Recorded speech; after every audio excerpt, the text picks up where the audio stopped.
There's a line to a quarry at the end of Thomas's branch. It goes for some distance along the road. Thomas was always very careful to whistle here in case anyone was coming.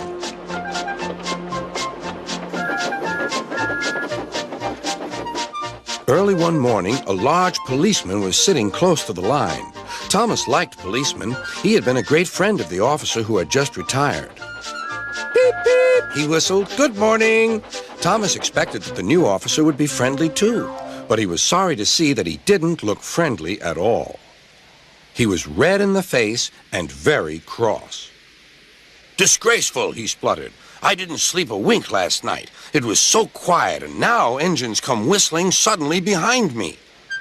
I'm sorry, sir, said Thomas. I only said good morning. The policeman pointed to Thomas. Where's your cowcatcher? He asked. But I don't catch cows, sir. Don't be funny, snapped the policeman. He looked at Thomas's wheels. No side plates either. And he wrote in his notebook. Engines going on public roads must have their wheels covered and a cowcatcher in front to protect people and animals from being dragged under the wheels if they stray onto the line. Fuck you, I don't do that, said Thomas. Don't forget, if you refuse to cooperate, Mr. Policeman will beat you to death. You haven't, so you are dangerous. Bullshit, said Thomas's driver. We've been along here hundreds of times and never had an accident. That makes it worse, the policeman answered. He wrote regular lawbreaker in his book. Thomas puffed sadly away. Fuck that lame-ass cop, said Thomas. So Topham Hatt was having breakfast. He was eating toast and marmalade. Eat your fucking cornflakes, you cocksucker! Listen, cunt, I'm tired of your meddling. How would you like a nice tongue sandwich? It's made from slices of a cow's tongue. Are you fucking trying to make me sick? Said Sir Topham Hatt. Well, how do you know you don't like it if you've never even tried it? It came to me in a dream. Honey, did you fart? Not me. I thought you farted. Not me. Wait a minute, I know. The dog farted. Look at him. Look how guilty he looks. He knows he farted. The butler came in. Tonight we have the marinated bat nipples on a bed of lightly sautéed panda assholes. Honey, did he say bat nipples or cat nipples? I'm allergic to bat nipples, said Sir Topham Hatt. I think I might go with the free-range penguin dick or the deep dish moose balls. How about you? How the fuck should I know? Excuse me, sir. You're wanted on the telephone.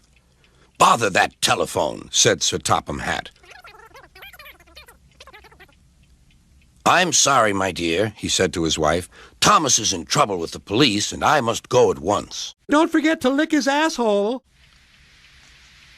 At the station, Thomas's driver told Sir Topham Hatt what had happened. Dangerous to the public, indeed. We'll see about that.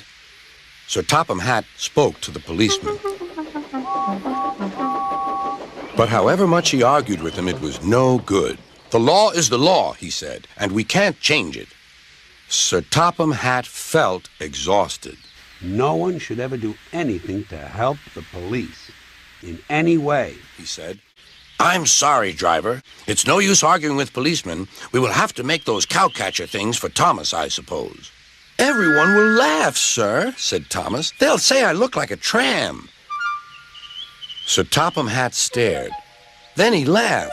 Well done, Thomas. Why didn't I think of it before? We need a tram engine.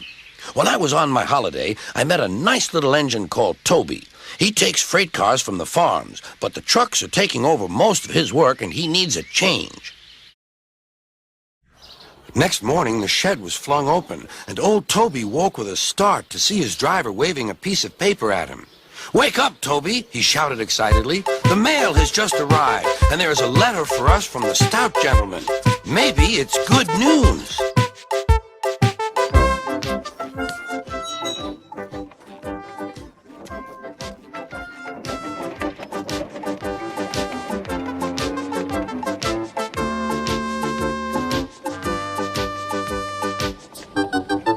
A few days later, Toby arrived. That That's a good engine, said Sir Topham Hatt. I see you've brought your coach, Henrietta.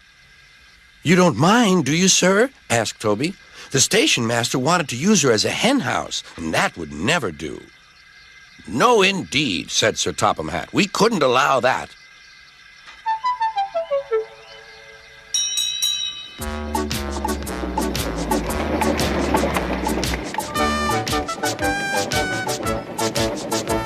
Toby made the silly cars behave even better than Thomas did.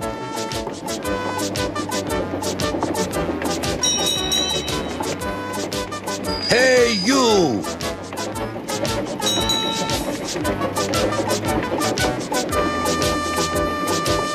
At first, Thomas was jealous, but he was so pleased when Toby rang his bell and frightened the policeman, they've been firm friends ever since.